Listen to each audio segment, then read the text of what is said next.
Io le confermo che noi, se lo vuole chiamare recovery plan dalla Veneta, io le confermo che stiamo costruendo, mettendo in fila parecchie decine di miliardi di euro proprio per fare un progetto di investimento. Un recovery plan alla Veneta per intercettare le risorse da Bruxelles e calarle sul territorio, una partita miliardaria dove le regioni devono dire la loro. Dobbiamo considerare che noi abbiamo 209 miliardi, almeno dovremmo avere 209 miliardi che il governo dovrebbe portare a casa da Bruxelles.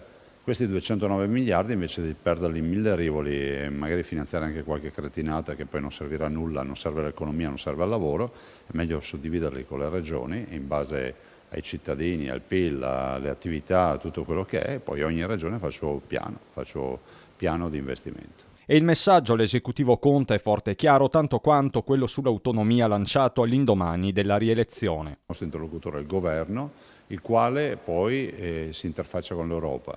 Si interfacci pure con l'Europa quanto vuole, ma noi vorremmo la nostra fetta di torta, poi ce l'arrangiamo noi per gli investimenti. C'è poi la cronaca con gli attacchi hacker che hanno colpito alcune aziende simbolo del Veneto e avevano interessato lo stesso profilo di Zaia. Dico che a volte l'attacco hacker magari può creare dei gravi danni che non sono solo economici, potrebbero essere anche danni alle persone.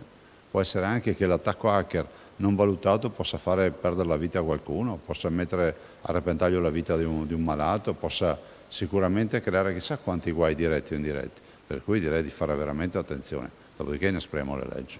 Una richiesta, quest'ultima, che riguarda anche l'escalation di furti che si sta registrando in Veneto. In questo paese regnano queste forme di criminalità che io non definisco microcriminalità, semplicemente perché se tu vai a rubare ti fermano, faccio una domanda a tutti i cittadini, cosa ti accade?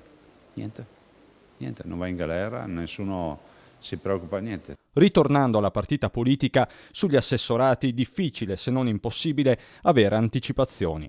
Lei ha già le idee chiare, Sempre le idee chiare.